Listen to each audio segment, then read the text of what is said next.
I'm going to be making comparisons between Northeast Asia and Southeast Asia. This is a topic on which I have recently published a book, and in fact, if you'll buy the book, you don't need to listen to the lecture.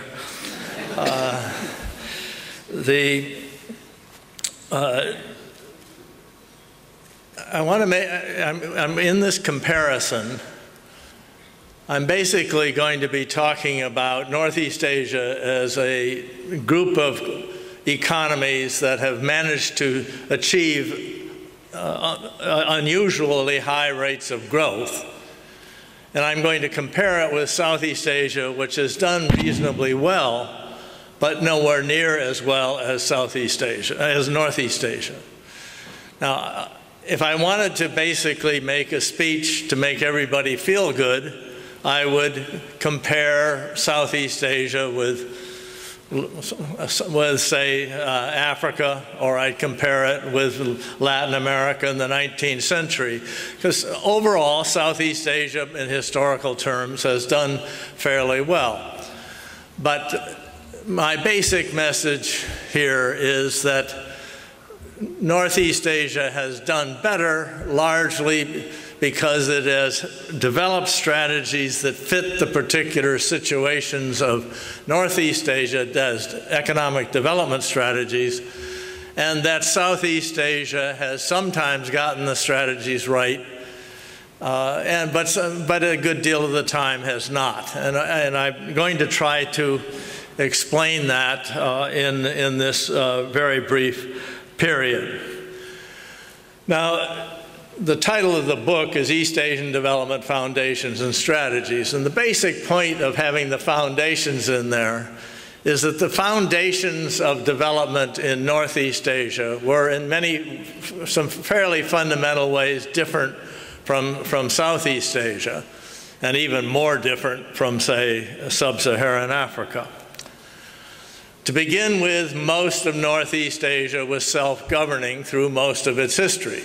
It's true that Korea and Taiwan were colonies of Japan, but for a very brief period of time. That meant that for the most part, the governments of these countries were largely run by the local people. That has not been true of most of Southeast Asia, which prior to independence was primarily run by colonial powers. Now, it doesn't mean that Northeast Asia was well governed. Heaven knows it wasn't during this period. But nevertheless, there's experience from running your own affairs even when you do it badly. And when you don't get any experience running your own affairs, you then have to begin to learn how, and Southeast Asia has had to do it largely since the end of World War II. It's also the case that in most of Northeast Asia, by which I mean China, Korea, Japan, Taiwan, of course, mostly part of China during most of this period, the borders of the countries have been fairly well established. And that also meant that one of the things is that people within these borders spoke a common language, or in the Chinese case, they had a common written language, even if the spoken language was not the same. There were no deep ethnic divides. Yes, I know there are Tibetans and Uyghurs and so on in China, but in terms of the great majority of the population, on top of that, they were also, most of Northeast Asia, either during the World War II or in the immediate aftermath because of revolution, had a substantial leveling of income. The first slide here is, I simply want to make the point, is that I'm sorry about it, I didn't expect to give this to such a huge audience, so probably none of you can read this. But this is the growth rate in per capita income of the Northeast Asian economies on the top, and then the Southeast Asian economies here. Now, by international comparisons, they've all done fairly well. But again, you have 4 decades of 8–9% growth in China, in Taiwan, in Korea, South Korea, Republic of Korea, you have 3 and 4 decades of a very substantial rate of growth of GDP. You get positive rate of growth in Southeast Asia during much of this period, but on the whole, quite a bit slower. And one of the things I'm going to be trying to explain is why it is significantly slower. On the other hand, it's not sub-Saharan Africa, where you've got decades of negative, at least negative per capita growth. Now, what this has meant in effect is that the Northeast Asia countries like China, when they per capita income at the beginning was actually substantially below that. I mean, China's per capita income in 1961 was about a quarter of that of Malaysia. China's per capita income was actually half that of Indonesia. If can't totally believe all these figures, but these are the official World Bank figures, so the best we can do. And basically what you find is that countries that were really quite poor in Northeast Asia have surpassed those of Southeast Asia and kept on growing. There's been much about, and the top of this, the theme of this session is about the middle income trap. It's a concept that became very popular recently. It was popularized by one of the 2 people popularizing it is a former student of mine. He's a very bright guy. But essentially, as far as I'm concerned, it isn't a middle income trap. It's simply a trap that all countries can get into. That is, growth is not automatic. You can make mistakes and you can stop halfway through. You can never get started. And as Japan has demonstrated in the 90s, in the 2000s, you can have stagnation and a trap even at a very high income status. Let's hope that the U.S. and Europe are not demonstrating the same thing going forward. Now, so the question, as I say, is what is largely accounted for this difference? And one is this, I think, the difference in historical experience for being a colonial power, and then you combine that with revolution or war, which effectively levels the incomes of Japan, of Korea, of China, Taiwan, and Vietnam. That is, essentially the old social structure is destroyed, either physically through bombing or through a revolution. And you have people starting out on this high growth from a fairly common base. That is, they're all poor. What that means, that plus the fact that there's a certain amount of cultural unity in the country to begin with, is that when you start having a growth policy and some people begin to benefit, people don't automatically think that, oh, well, those are the other guys benefiting, that growth strategy isn't doing anything for us. Where you have deep divides in the society, either on a class basis or an ethnic basis, one group gets started, the other group says, well, that's just because the policies are all biased toward them, and so on. It's much harder to have coherent economic policy. Now, another major difference between, even a much larger difference between Northeast and Southeast Asia, is that in Northeast Asia, there was a very strong historical educational tradition.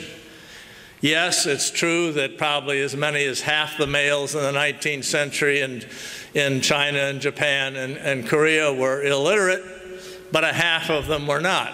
The illiteracy among women was, of course, much, much higher. But you also had in these societies a group of people that were very highly educated. And why that? But you move then, and I'm going to often compare with Indonesia because it's the country in Southeast Asia that in some sense had the biggest disadvantages. Indonesia, the Dutch didn't begin anything that could be remotely called education until the 1920s and 30s, and then it was only for about 20% of the population and only for primary school. Well, when you have that kind of a situation and you're basically then trying to expand education after the war, after World War II and independence, you simply don't have the teachers to teach. I mean, you have people who have 6 or 7 or 8 grades of education teaching people at 2nd grade or 3rd grade or whatever.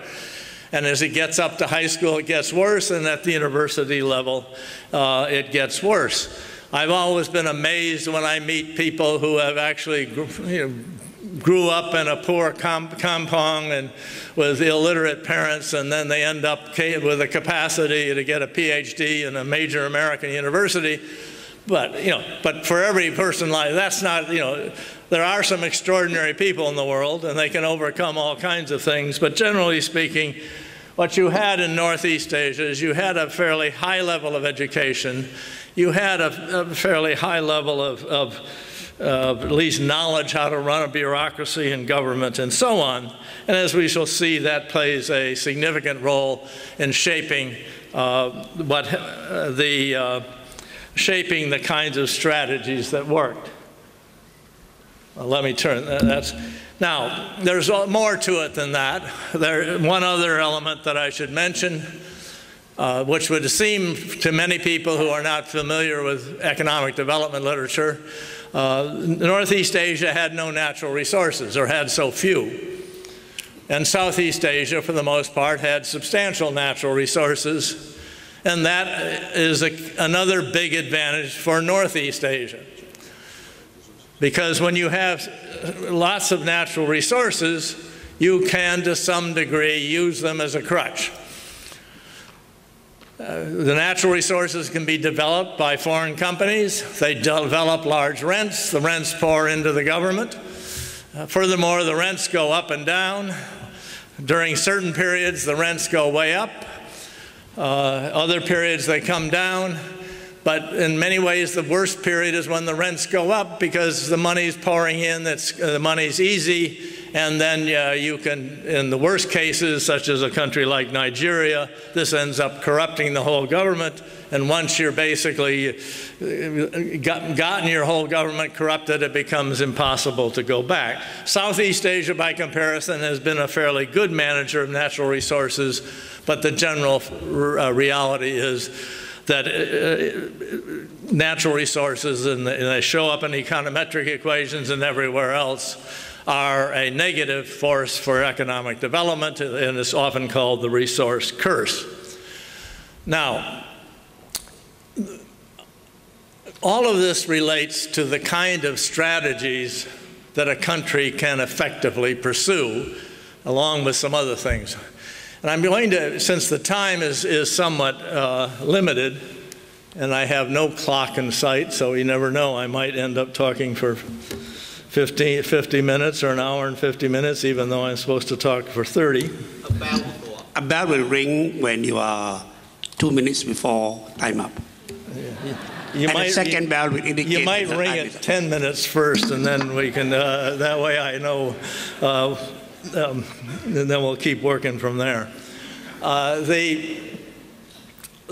I'm going to pick Korea on the one hand and Indonesia, partly because I know the two of them better, but also because I think they illustrate the points in the most extreme form of what is the problems. South Korea had a development strategy that I think you're probably broadly familiar with. In the 1960s, they basically set out to develop manufactured exports. They developed manufactured exports as a way of getting away from dependence on aid. They had, if they wanted to get away from dependence on aid, they had to have exports of something. They didn't have any natural resources in South Korea. It was manufacturers or nothing. That turned out to be a good thing for economic development. To get that growth, they devalued the currency, and then they had a whole series of specific interventions by the government to make it easier for exporters to export their product. And the president of the country even met with the industrialists once a month, and when they had problems with the bureaucracy, he simply told the bureaucracy to go, to fix whatever the problem was. And given Pak Chung-hee and given the Korean CIA and so on, people generally obeyed what he told them to do. So what you had, though, was a highly interventionist system to promote exports. It was not a neoclassical market system where you let the market do it. There were very tight restrictions on imports, for example.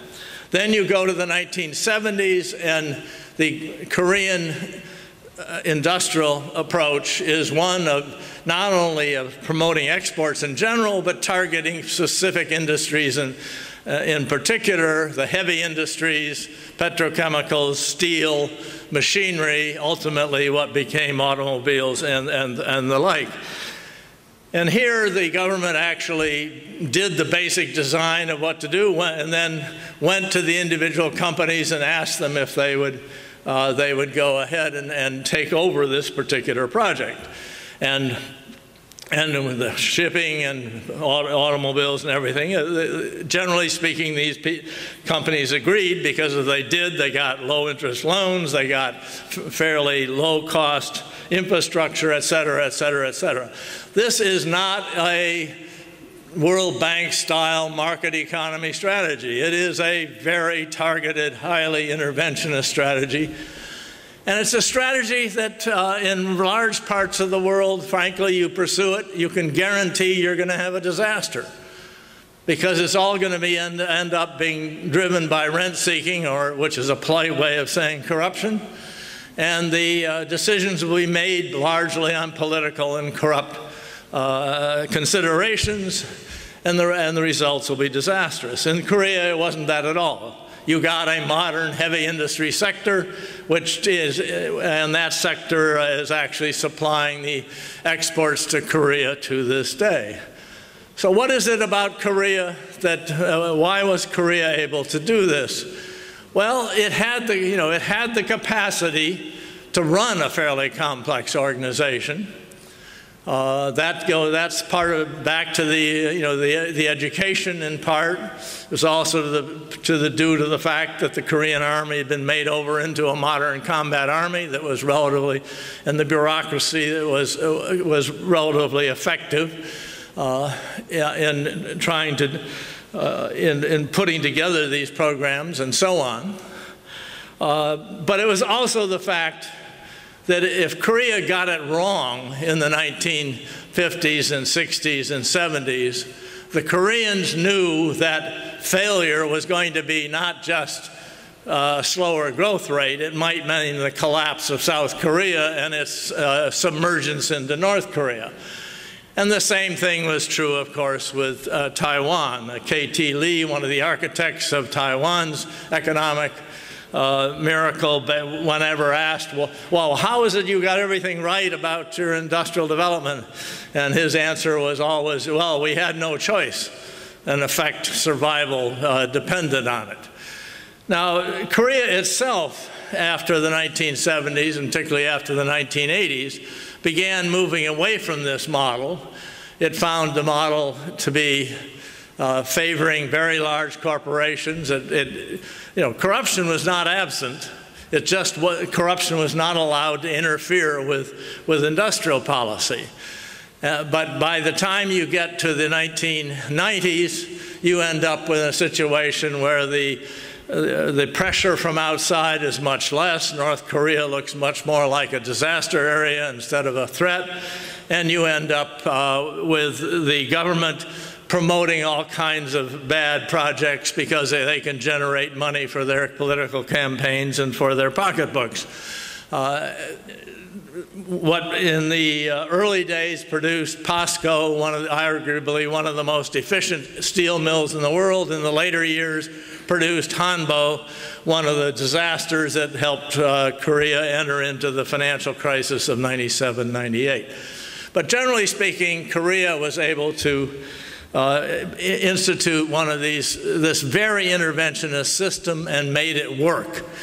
And I would argue, and I will argue at much greater length, and of course much greater sophistication, that's a statement that you can't check unless you actually buy the book, is that has to do, at least in part, to the underlying fundamentals that they inherited at the time of this growth strategy. Now, if you turn to Indonesia, and I'm going to talk mainly about the Suharto era because it really, I think, illustrates the points the best. In Indonesia, the decision-making over industrial policy was largely in the hands of three groups. One was sometimes called the technocrats, sometimes called the Berkeley Mafia. It was a group of economists, several of whom had been trained at the University of California, Berkeley, led by Professor Wijoyo. And they had a particular development strategy that I'm going to describe in a moment. Another major group was ex-generals and some large businessmen who believed in big projects and highly interventionist government projects of various sorts.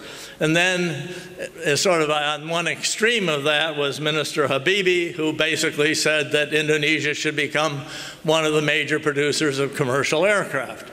And he moved huge amounts of resources in an effort to prove that Indonesia could even be a leader in the production of commercial aircraft, one of the more complex industrial products to make. Now, Indonesia, with very poor education, with a very weak bureaucracy, which was also poorly educated and at a petty level quite corrupt. The Wijoyo version, or the Wijoyo, Aliwardana, etc. version of what constituted a development strategy was, one, it had to have industrialization. Relying on natural resources was not a long-run strategy. I hope that's not editorial comment coming from and the key, given that you had a bureaucracy that could not possibly direct industrial development the way the Korean bureaucracy did, or the Japanese bureaucracy did, or the Taiwan one did, it simply was not capable of doing so, you basically had to rely on market forces. But then to rely on market forces, you had to get the bureaucracy that was there out of the way. The Indonesian bureaucracy under Sukarno and even under Suharto himself had built up all kinds of interferences in the system. So much of what had to do was to deregulate the system to get rid of this. My favorite example, of course, is the fact that it took 70 different stamps, 70, to get an import into the country, most of them requiring a bribe. But the bribe is less important than they took time. You can't be a major exporter if your imports have to go through 70 different approvals, because by the time you've gotten the last one through, what you're about to produce may be out of style. So, and of course what Wijoyo and Aliwardana did was that they fired the Indonesian Customs Service for a period of 15 or 20 years and brought in the Swiss. I mean, it was actually Indonesians doing most of the work, but it was not under the control of the old Customs Service. The Customs Service could come in and do exercises, but controlling imports was taken out of their hand. So you created a market system, and in fact, Indonesia got sustained industrial growth during the height of this period, which is mainly the 80s and into the early 90s. Indonesia has not done anywhere near as well since in that critical area. as you get to the middle of the 90s, however, the other forces in the Suharto government begin to take control. The big projects become the dominant. The projects are built behind huge barriers of protection of various kinds. One of the most famous, Chandra Asri, was a big petrochemical complex that believe it was Shell that said, we'll build it, we don't require protection. But the friends of the president said, no, this should be an Indonesian company, we'll build it, but of course we need 20 or 30% protection or whatever it is. There's a long fight. The Wijoyo Aliwardana forces lost. The project, with lots of detail that I'll ignore, went ahead. It, of course, was not a failed company that was in bankruptcy off and on, but it was also something that raised the cost of raw materials to many of the manufacturers that depended on relatively inexpensive petrochemicals. So, in this case, you get an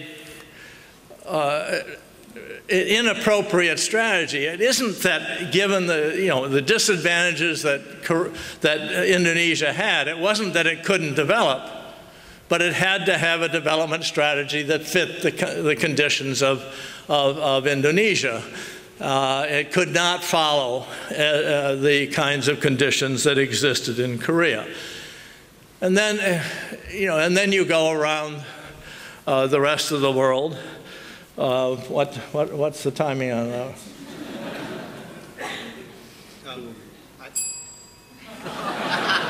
10 more minutes. 10 more minutes. 5 more minutes. Good. Okay. I can make a number of wild generalizations in that period, probably. I picked Indonesia in this context because it's a classic. Indonesia, since the fall of Suharto and the development of democracy, and I want to make clear, most Indonesians would agree, the switch over to democracy is an enormous improvement on all kinds of grounds. But the one ground it hasn't been a particular improvement on is anything to do with industrial strategy and development strategy. Indonesia has been, like many of the other relatively good performers of recent years, has been heavily dependent on high natural resource prices, and when those go down, the performance goes down with it. The same is true of Russia, and so on and so forth. Now, when you move to other parts of Southeast Asia, you obviously do not have the extreme education weakness base that Indonesia had, and particularly the weakness of the bureaucracy. And in fact, in Indonesia itself, there's been substantial effort to train the bureaucracy, and the parts that were well trained, such as the Ministry of Finance, now actually function reasonably well, and you can count on them for a variety of things. When you turn to Malaysia, and it's always my usual rule when I'm talking to my students in my class is that I try to pick an example of a country that nobody knows about, so that way I can sort of fit the facts to my story. But I'm about to violate that rule by talking about Malaysia in a room where everybody in the room knows more than I do, which is but in terms of this context, the notion in the 1980s that basically Malaysia could try to follow a heavy industry strategy that was explicitly to be more like that of Korea and Japan was probably never a realistic strategy. It was, in a sense, it required fundamental changes in the underlying foundations of education, among other things. It required the decision to be made entirely on technocratic grounds. As the Korean decisions were made on technical grounds. Did this make sense, at least in engineering terms and hopefully in economic terms?